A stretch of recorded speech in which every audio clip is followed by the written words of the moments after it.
Hello students, मैं हूं सुप्रिया रंजन।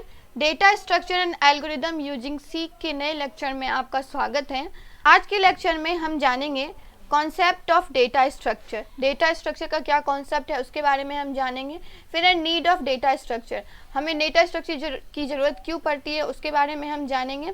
फिर लास्ट में हम जानेंगे advantage of data structure. Data structure का क्या एडवांटेज है उसके बारे में हम जानेंगे। तो हम एक एक करके टॉपिक को देखते हैं। तो हमारा पहला टॉपिक है कॉन्सेप्ट ऑफ डेटा स्ट्रक्चर। तो आइए उस टॉपिक पे आते हैं। Concept of data structure. तो आगे बढ़ने से पहले, इसको पढ़ने से पहले मैं आपको समझाती हूँ, फिर मैं इस पे आऊँगी तो आपको अच्छे से समझ में आएगा। डेटा स्ट्रक्चर क्या होता है। डेटा स्ट्रक्चर, जैसे मैंने आपको सिलेबस ओवरव्यू में बताया था, डेटा स्ट्रक्चर एक तरह का तरीका है, एक तरह का वे है कि आप डेटा को मेमोरी में, कौन से मेमोरी में, मेन मेमोरी में, कौन से मेमोरी में, मेन मेमोरी में, मेन मेमोरी में आप डेटा को अच्छे से ऑर्गेनाइज कर पाओ, उसे अच्छे से ठीक ढंग से मेमोरी में एलोकेट कर पाओ, ताकि वो मेमोरी में कम स्पेस ले और एग्जीक्यूशन टाइम उसका कम हो। बहुत लोगों को कन्फ्यूजन होती है कि डेटा स्ट्रक्चर जो हम यूज करते हैं वो किस मेमोरी के लिए करते हैं। तो हम मेन मेमोरी के लिए यूज करते हैं, मेन मेमोरी के लिए, जो कि हमारा होता है रैम।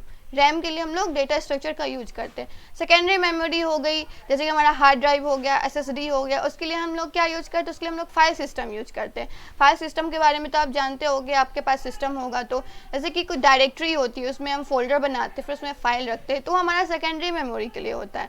बट डेटा स्ट्रक्चर जो हम यूज करते हैं वो हमारे रैम के लिए यूज करते हैं। अब ऐसा क्यों करते हैं जानिए। देखिए, आपके पास मेमोरी है, आपके पास मोबाइल है, ठीक है, आपके पास मोबाइल, आपके पास लैपटॉप है, उसमें कितने जीबी रैम आपको मिलते हैं? 4 GB, 8 GB, 16 GB, लिमिटेड है ना। ये वैसे ही सिस्टम हो गया, आपके पास लैपटॉप या पीसी जो भी हो, तो वहाँ पे आपको कितना रैम मिलता है? 8 GB हो गया, 4 GB या फिर 16 GB, है ना, लिमिटेड है।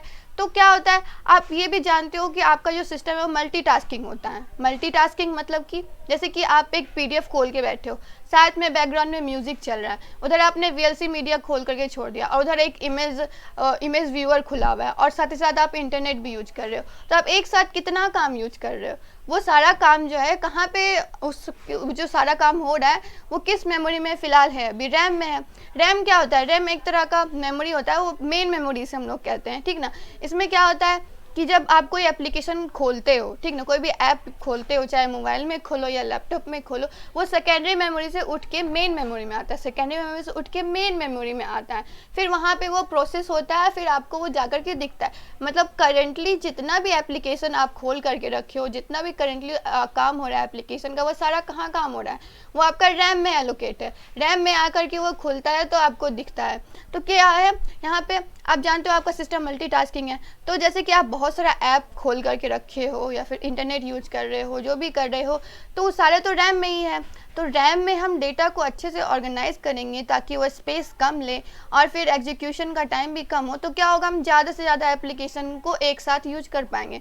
मतलब मल्टीटास्किंग जो होगा, जो हमारे सिस्टम का जो एक फीचर है मल्टीटास्किंग ऑपरेटिंग सिस्टम का, वो क्या होगा, इम्प्रूव होगा।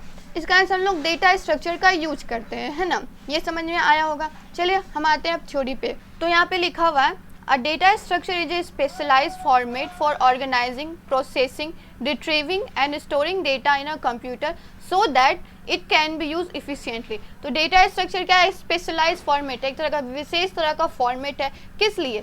ऑर्गेनाइजिंग करने के लिए, डेटा का ऑर्गेनाइजिंग करने के लिए, प्रोसेसिंग करने के लिए, रिट्रीविंग के लिए, और डेटा को स्टोर करने के लिए कंप्यूटर में, ताकि उसको हम इफिशियंट वे में यूज कर सके, इफिशियंट वे में यूज कर सके। डेटा को ऑर्गेनाइज करने के लिए, प्रोसेस करने के लिए, रिट्रीव करने के लिए, स्टोर करने के लिए डेटा स्ट्रक्चर एक स्पेशलाइज्ड फॉर्मेट है।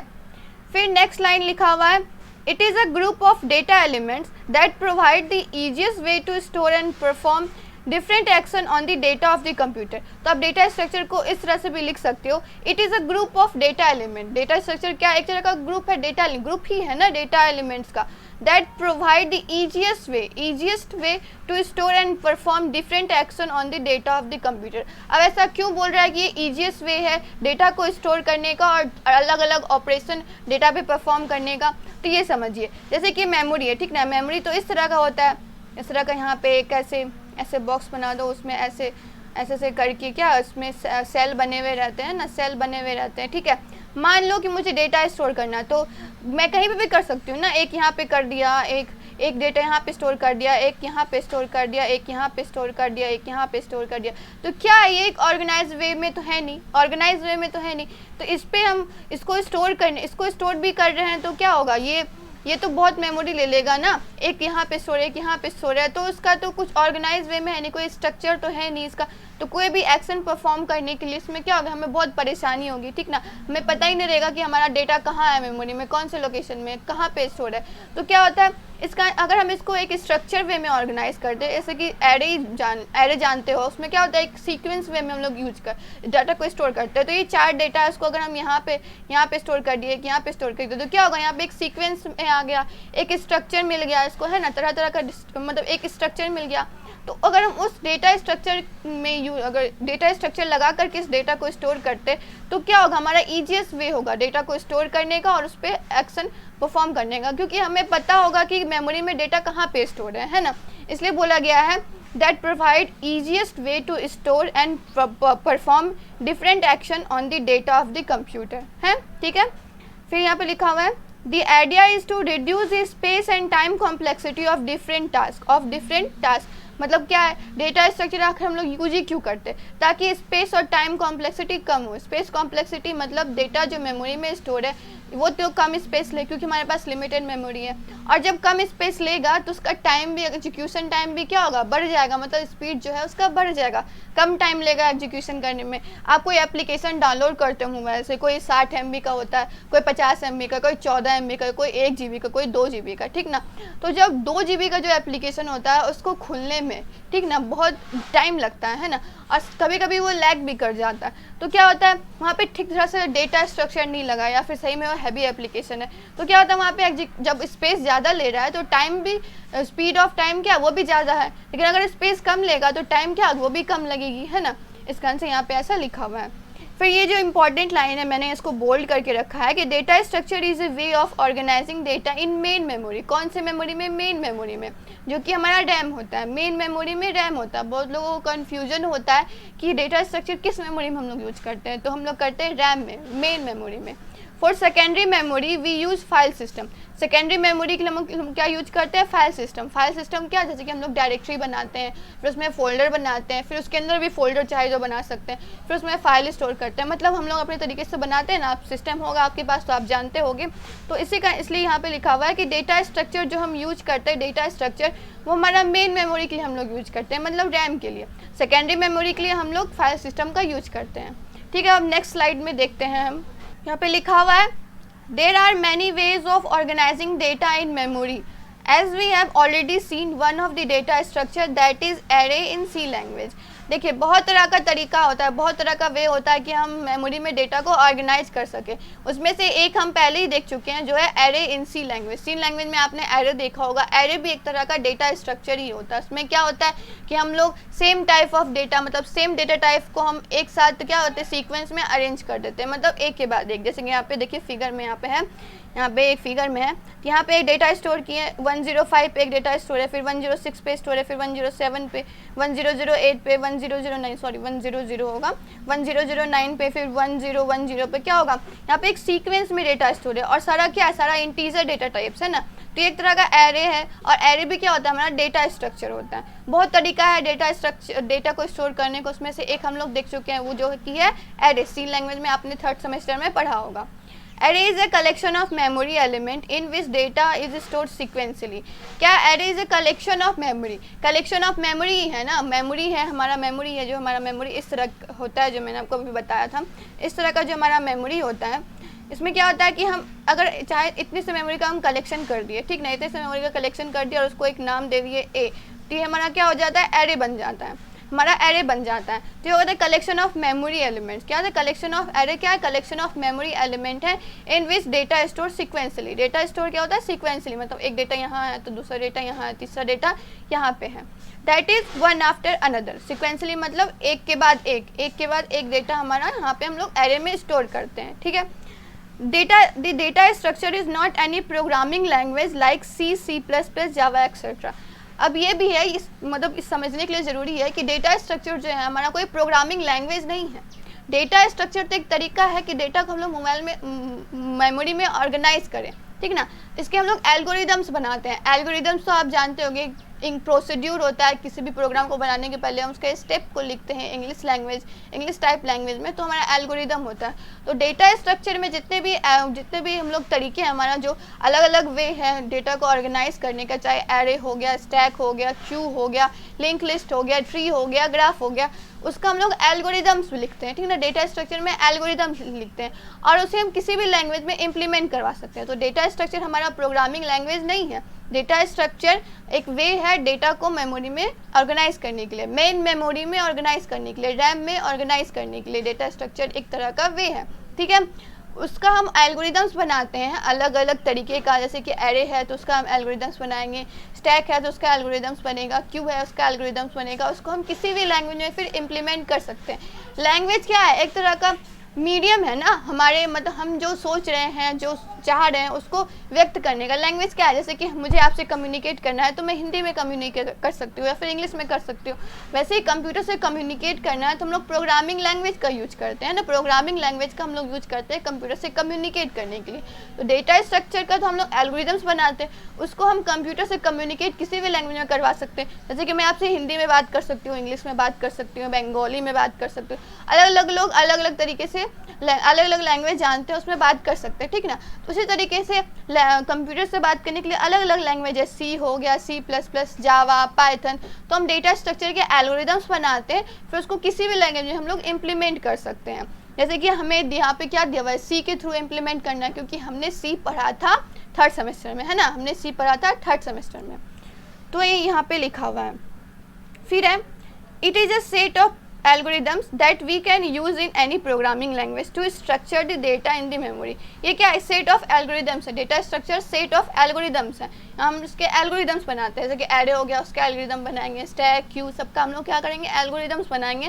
फिर उसको हम किसी भी लैंग्वेज में इम्प्लीमेंट करवा सकते हैं, लेकिन हमें यहाँ पे सी में इम्प्लीमेंट करवाना है तो हम लोग सी में करवाएंगे, ठीक है। मैं यहाँ पे लिखा हुआ और यहाँ पे एरे का, यहाँ पे जो एरे का यहाँ पे डायग्राम दिया गया, इसके मैंने आपको समझा दिया। फिर हम नेक्स्ट स्लाइड में देखते हैं। अब यहाँ पे लिखा हुआ है depending on your requirement and project it is important to choose the right data structure for your project.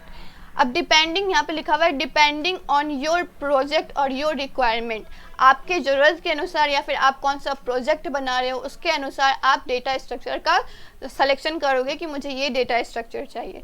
For example, if you want to store data sequentially in memory then you can go for the array data structure. अगर आपको memory में data को sequentially store करना है, sequentially मतलब एक के बाद एक डेटा स्टोर करना है, तो आप एरे प्रेफर कर सकते हो, एरे प्रेफर कर सकते हो, है ना। जैसे कि आप और एक एग्जांपल लो कि अगर आपको सर्च ऑपरेशन परफॉर्म करना है, तो आप एरे नहीं ले सकते, क्योंकि मान लो एरे में 10 एलिमेंट दिए गए हैं, आपको अगर 10वां एलिमेंट चाहिए, अगर आपको जो एलिमेंट चाहिए वो 10th पोजीशन पे है, तो आपको एक एक करके सारे को ट्रैवर्स करना पड़ेगा, है ना, सारे को ट्रैवर्स करना पड़ेगा, सबके पास जाना पड़ेगा और चेक करोगे कि अच्छा ये वो एलिमेंट है, मुझे x एलिमेंट चाहिए, तो क्या ये जो फर्स्ट पोजीशन पे एलिमेंट है वो x एलिमेंट है कि नहीं है। अगर देखोगे नहीं है तो फिर नेक्स्ट आगे बढ़ोगे, फिर आगे बढ़ोगे, तो आप देखोगे कि 10th पोजीशन पे मुझे वह एलिमेंट मिला, तो क्या होगा इसमें से आपको मतलब पूरे एरे को ट्रैवर्स करना पड़ा, पूरे एरे में सर्च करना पड़ा कि x एलिमेंट जो मुझे चाहिए वो कहाँ पे है। तो सर्चिंग में आप एरे यूज़ नहीं कर सकते, यहाँ पे आप बाइनरी सर्च एल्गोरिदम यूज कर सकते हो। तो हम आगे बढ़ेंगे, तो आपको आपके रिक्वायरमेंट के हिसाब से, प्रोजेक्ट के हिसाब से डेटा स्ट्रक्चर चूज करना चाहिए और लोग उसी तरीके से चूज कर सकते हैं, ताकि वो अच्छे से डेटा स्ट्रक्चर को यूज कर सके और डेटा को अच्छे से मेमोरी में ऑर्गेनाइज कर सके।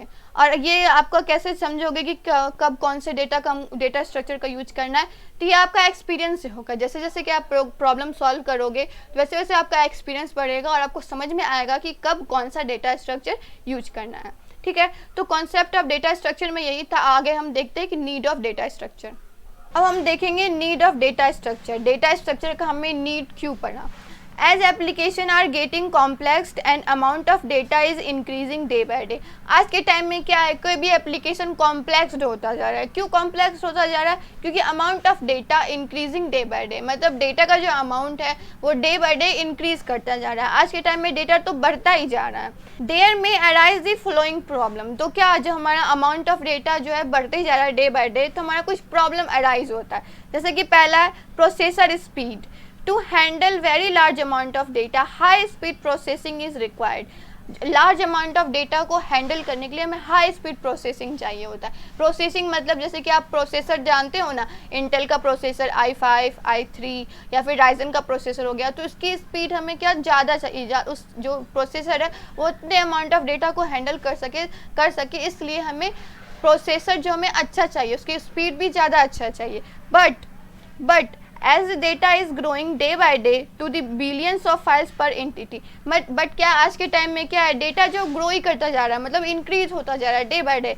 किसका? हर एक एंटिटी का डेटा, हर एक एंटिटी का डेटा, मतलब एंटिटी मतलब क्या, एंटिटी कोई भी हो सकता है, जैसे कि मैं हो गई, आप हो गए, ये चश्मा हो गया, ये पेन हो गया, ये आम हो गया, लीची हो गया, हाँ सब कुछ क्या एक एंटिटी है। रियल वर्ल्ड लाइफ में जितने भी एक ऑब्जेक्ट होते हैं उससे हम लोग एंटिटी बोलते हैं। तो एंटिटी क्या है? हर एक एंटिटी का billions of files of data है। मतलब जैसे कि आपका फेसबुक अकाउंट है, तो आप आज एक फ़ोटो अपलोड किए, कल एक फ़ोटो अपलोड किया, वैसे और भी लोग हैं जो अपना फ़ोटो अपलोड करते हैं, या फिर कोई स्टेटस अपडेट करते हैं, या फिर इंस्टाग्राम हो गया, कुछ भी। तो क्या हर एक एंटिटी का बिलियंस ऑफ फाइल्स है, बिलियंस ऑफ डेटा, और ये क्या है डे बाय डे बढ़ता जा रहा है, जिसको हैंडल करने के लिए हमें क्या हो गया, प्रोसेसिंग स्पीड जो हमारा प्रोसेसर होगा, हमें अच्छा प्रोसेसर चाहिए और उसकी स्पीड भी अच्छी चाहिए।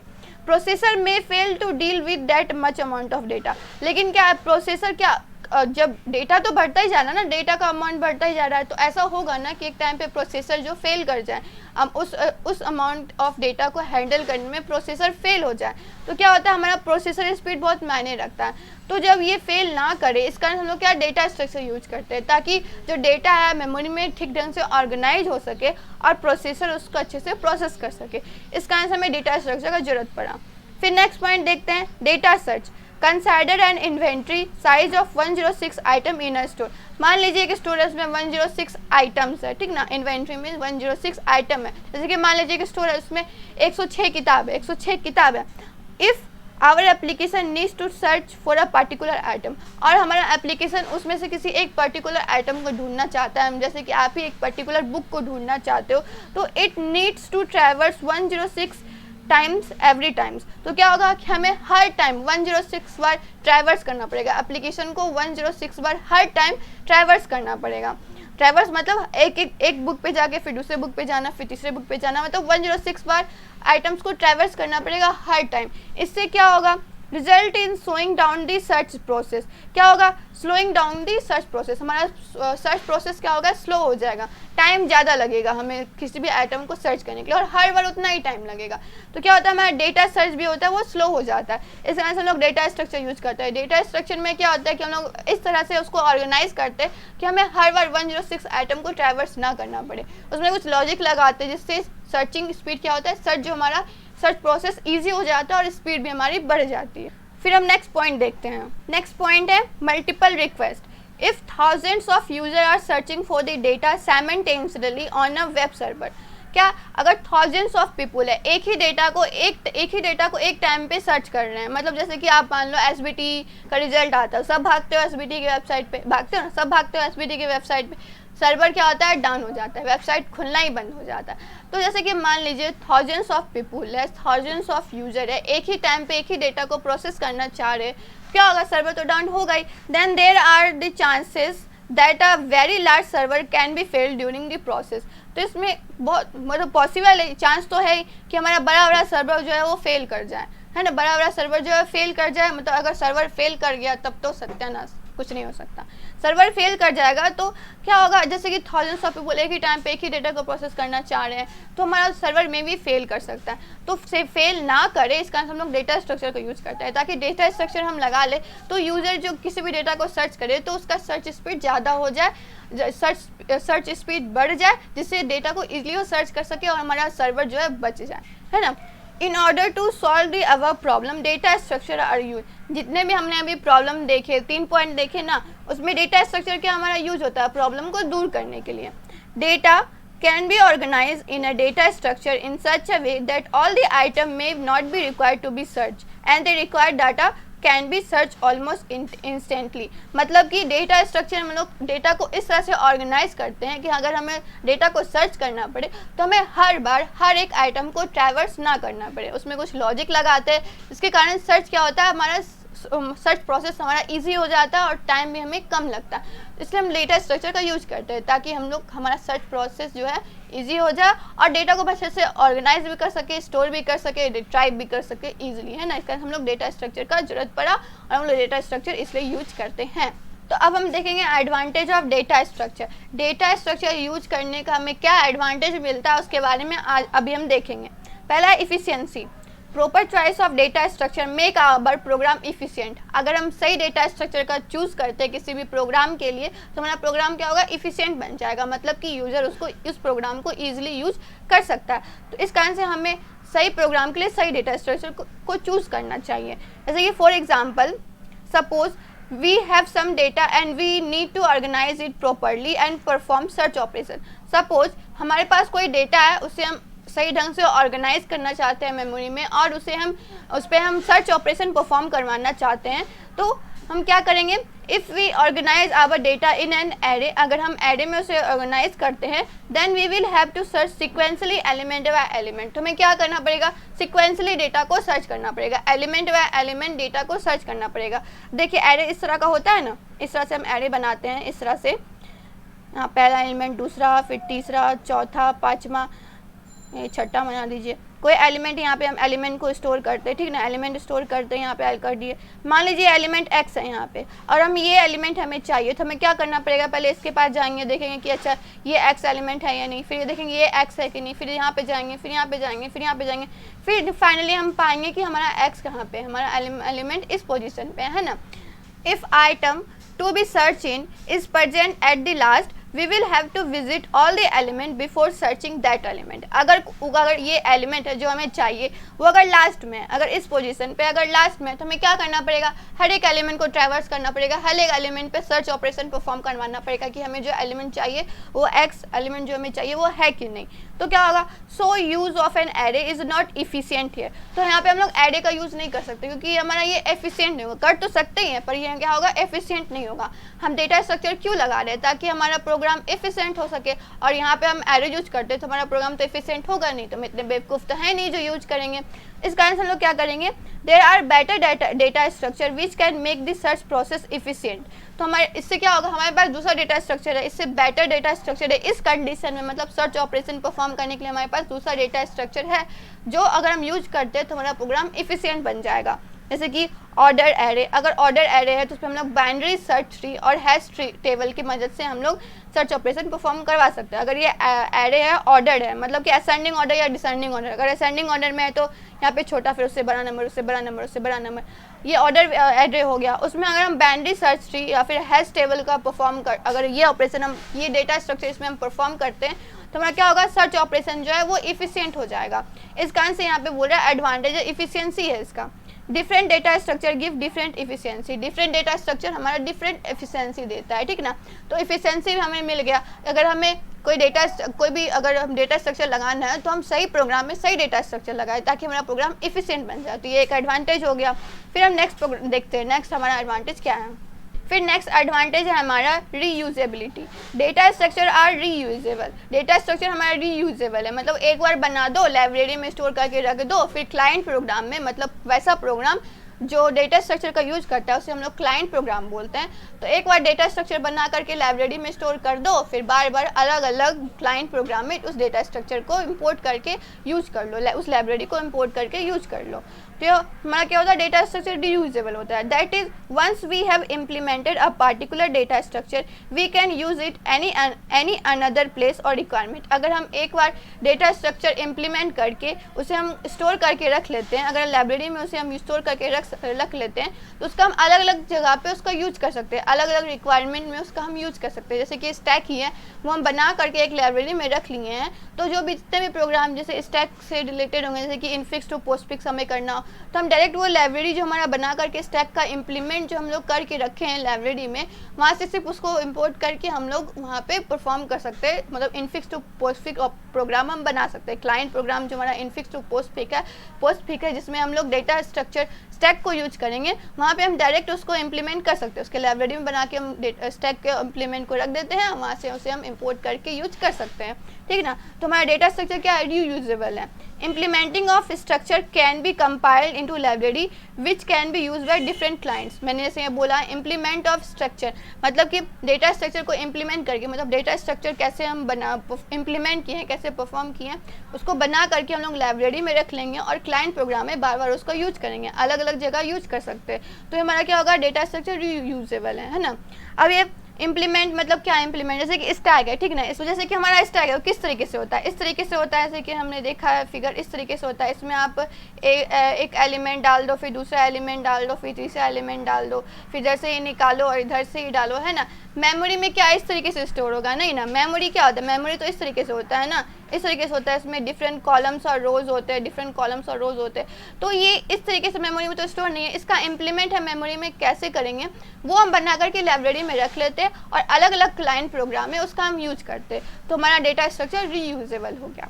फिर है एब्स्ट्रैक्शन, ये जो रीयूजेबल ये कॉन्सेप्ट आ रहा है ना, ये एब्स्ट्रैक्शन में क्लियर हो जाएगा। मतलब एडीटी जब हम पढ़ेंगे, इसको हम पहले पढ़ते हैं। Data structure is specified by an ADT which provide the high level of abstraction.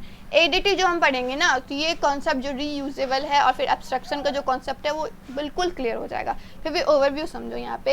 Abstraction का मतलब क्या होता है कि जो हम यूजर को है वो सिर्फ बता दो कि उस क्या परफॉर्म होगा, बट वो चीज़ कैसे परफॉर्म होगी वो उसको मत बताओ। जैसे कि आप होटल में जाते हो, मान लीजिए आप होटल में गए, वहाँ जा कर के आप पाव भाजी ऑर्डर करते हो, तो वेटर आया, पाव भाजी आपने ऑर्डर किया, वो चला गया, किचन गया, वहाँ से ले आया। आपको नहीं पता ये पाव भाजी कैसे बना, उसमें कौन कौन से एलिमेंट्स गए, उसमें क्या कैसे उसको प्रोसेस कैसा था बनाने का, वो आपको नहीं पता है। तो ये एब्स्ट्रैक्शन होता है कि यूजर को उतना ही बताओ कि क्या हो रहा है, ये मत बताओ कि वो चीज़ कैसे हो रही है। वो हमारा एडीटी में है, वो हम आगे पढ़ेंगे।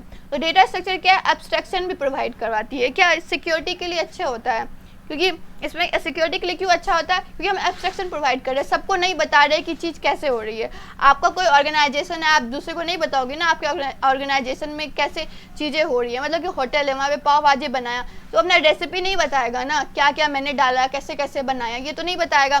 तो यह सिक्योर है, उसका रेसिपी सिक्योर है, तो एब्स्ट्रैक्शन सिक्योरिटी प्रोवाइड करती है। तो ये भी एडवांटेज हो गया, data structure provide security. That client program use the data structure through the interface only without getting into the implement details। मतलब क्या है, क्लाइंट प्रोग्राम जो होगा, वैसा प्रोग्राम जो डेटा स्ट्रक्चर को यूज करता है उसे हम लोग क्लाइंट प्रोग्राम बोलते हैं। वैसा प्रोग्राम क्या होगा, सिर्फ डेटा स्ट्रक्चर को यूज करेगा, उसके जितने भी फंक्शंस होंगे उसको यूज करेगा एज अ इंटरफेस, बट उसके पीछे उसका इम्प्लीमेंट कैसे हो रहा है, स्टैक का इम्प्लीमेंट कैसे हो रहा है, किसके थ्रू हो रहा है, ये उसको नहीं पता रहेगा। मतलब यूजर को नहीं पता रहेगा, क्लाइंट प्रोग्राम को नहीं पता रहेगा। तो ये हमारा एब्स्ट्रैक्शन प्रोवाइड करता है और एब्स्ट्रैक्शन से हमारा सिक्योरिटी बढ़ता है। ठीक है, तो ये भी एडवांटेज हो गया डेटा स्ट्रक्चर का। तो आज के लेक्चर में बस इतना ही। आई होप आपको लेक्चर पसंद आया होगा। अगर पसंद आया है तो आप हमारे साथ जुड़ सकते हैं, हमारा एप्लीकेशन डाउनलोड कर सकते हैं। एप्लीकेशन का लिंक हमारे डिस्क्रिप्शन में दिया गया है। यूट्यूब पे सिर्फ डेमो वीडियो आएगा, उसके बाद आप हमारा कोर्स परचेज करके आगे कंटिन्यू कर सकते हैं। हमारा कॉम्बो प्राइस है 1049, और अगर आपको पर्टिकुलर सब्जेक्ट पढ़ना है तो आप 300 दे करके पढ़ सकते हो। तो तब तक के लिए पढ़ते रहिए, बाय।